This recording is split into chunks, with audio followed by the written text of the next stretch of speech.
Our next speaker is Kathy Kelly, who has traveled many times to the Middle East, to Afghanistan and Pakistan. I'm trying to learn how to say the words properly. The way listening to her is helpful.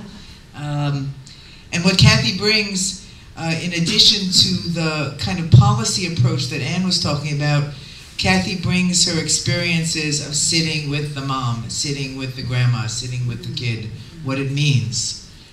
These people who our government calls collateral damage, an absolutely obscene term, but to connect to people in their kitchens and to talk about their fears and what real life is like for them, and then to bring those messages back here, it's of course our great hope that if it's on the level of people, we can help our neighbors see these folks as more than just numbers and that disgusting phrase, but as real people. People that we are hurting with our policies and with our silence. Kathy.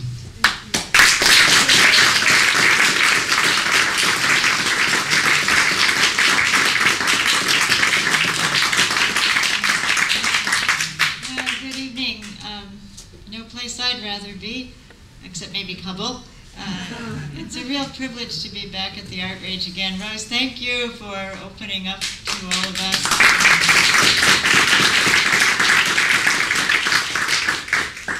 Especially great for Ed and Anne and me to be able to meet Joyce, who is from Henniger High School, and her daughter, and we had a wonderful reception there, and great to meet little baby Issa, who's already clapping back there. Keep it up. With Anya, so I'm happy to be with familiar faces and new faces on this trip. Special thanks to Ron Van Nordstrand also for being so tolerant.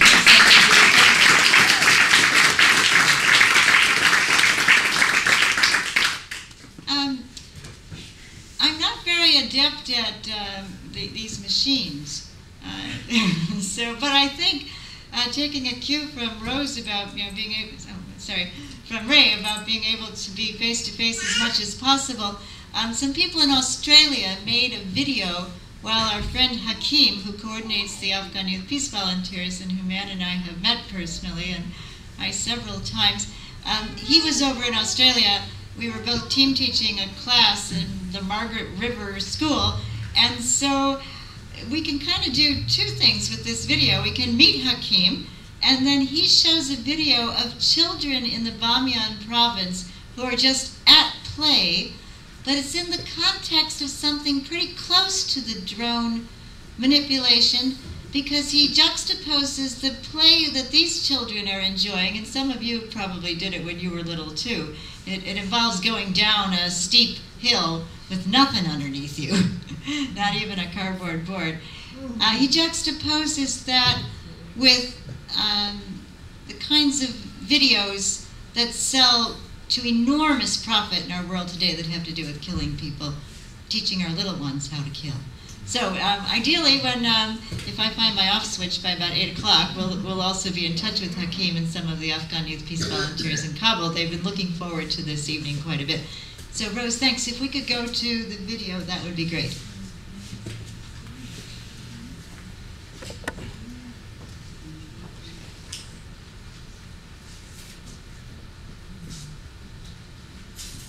That's Hakim. Is there some sound?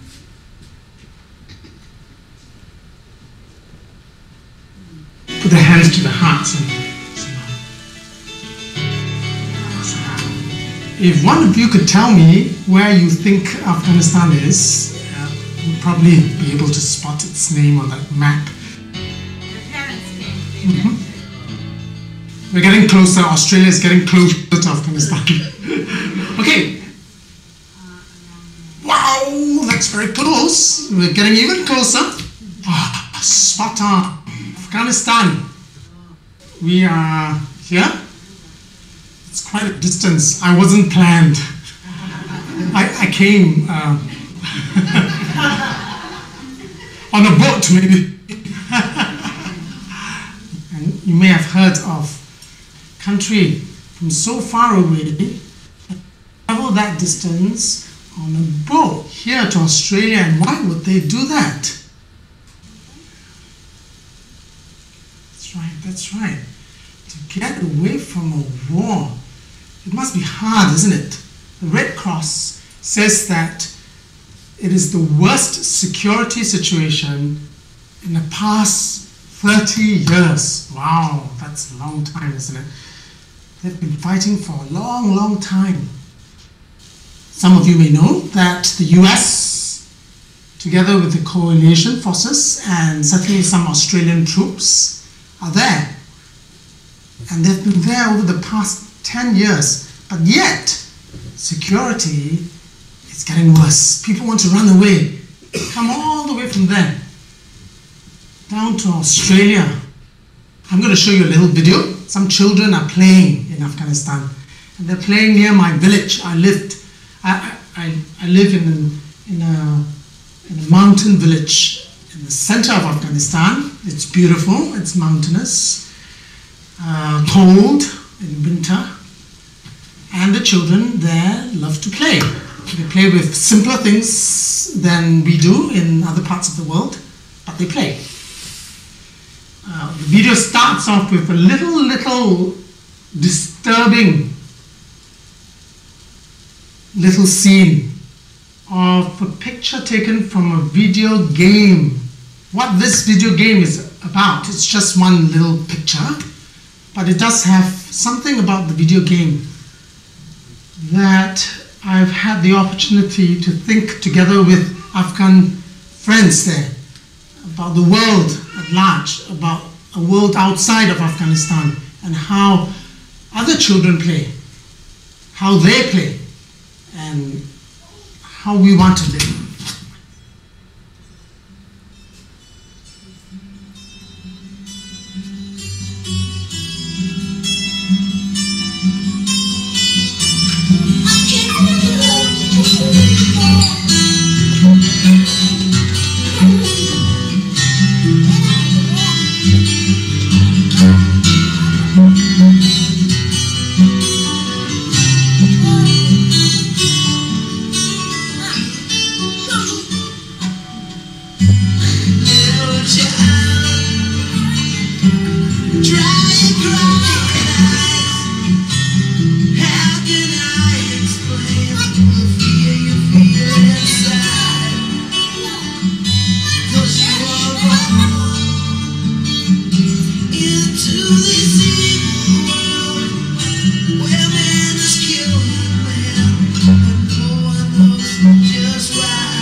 Tell us how you feel. What are you thinking about? Thank you, Rose.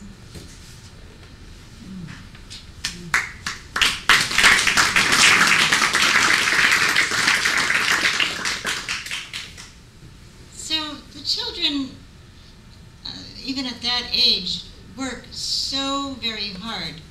In Afghanistan, it's no time before they're sent out with flocks, large flocks as shepherds, or they're sent out to collect firewood and scrub brush, or sometimes to try to collect scrap metal or to clean irrigation ditches.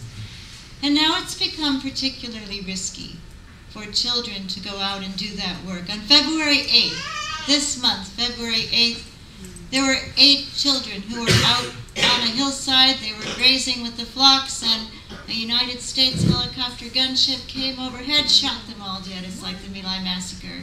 It's an echo of something that happened on March 1st of 2011, and also on August 26th of 2011, and again on March 27th of 2011. Just 3 of the dates when children were slaughtered. Children like this, maybe a few years older, but not much. And if we ask ourselves, why is there so much rage in Afghanistan over the desecration of their holy book, I can't help but believe it's deeply and vitally connected with the rage over the desecration of their holy children.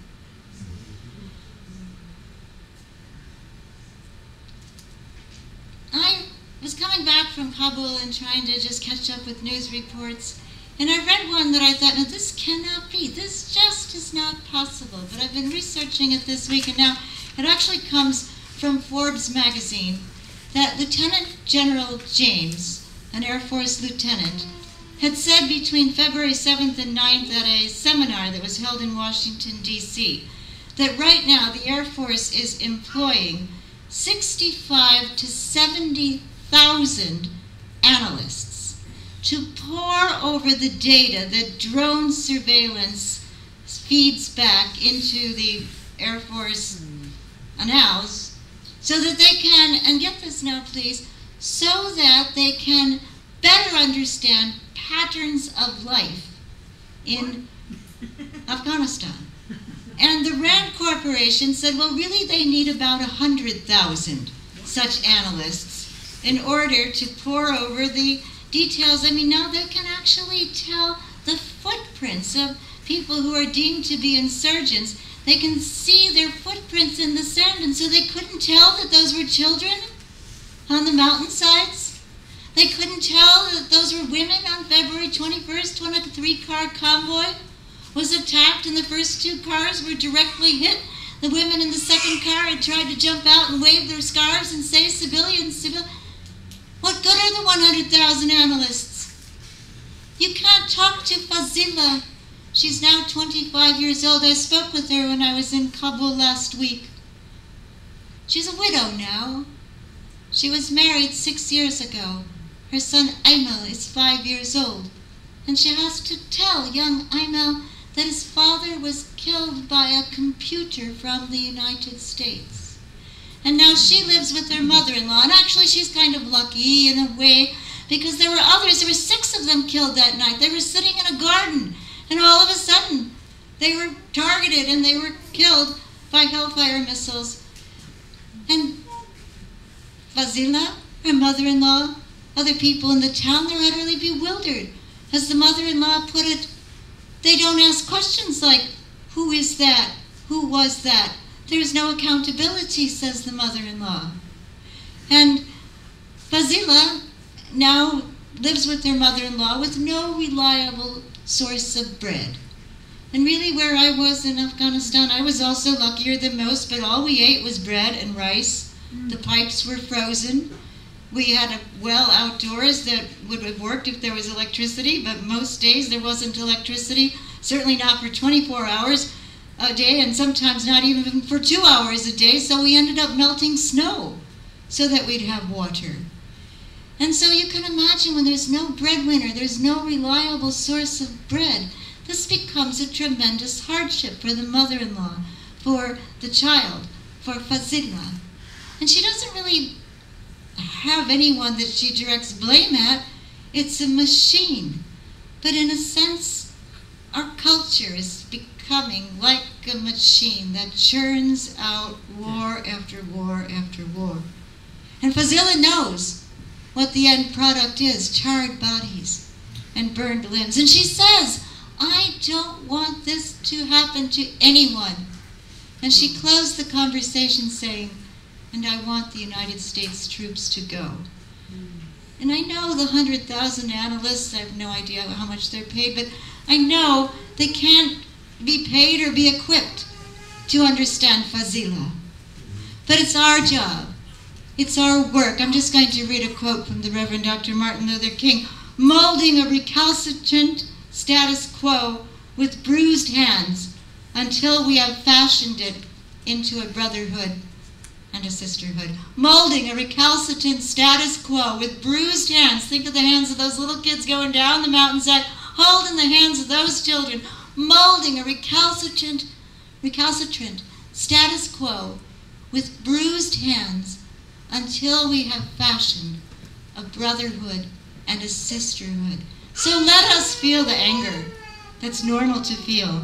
Let us feel the agitation. Let us desire to assert ourselves, but always do it with compassion. Do it with empathy. And let us be so grateful for the witness of children in other lands who want to reach out to us. And maybe we can bring that innocence into a courtroom. It doesn't matter if we're found guilty or not guilty, really. What matters is that we get the truth forward and we begin to liberate once again the sense of compassion, the sense of empathy that is ours to be shared worldwide. I'm hoping we're getting close to 8 o'clock.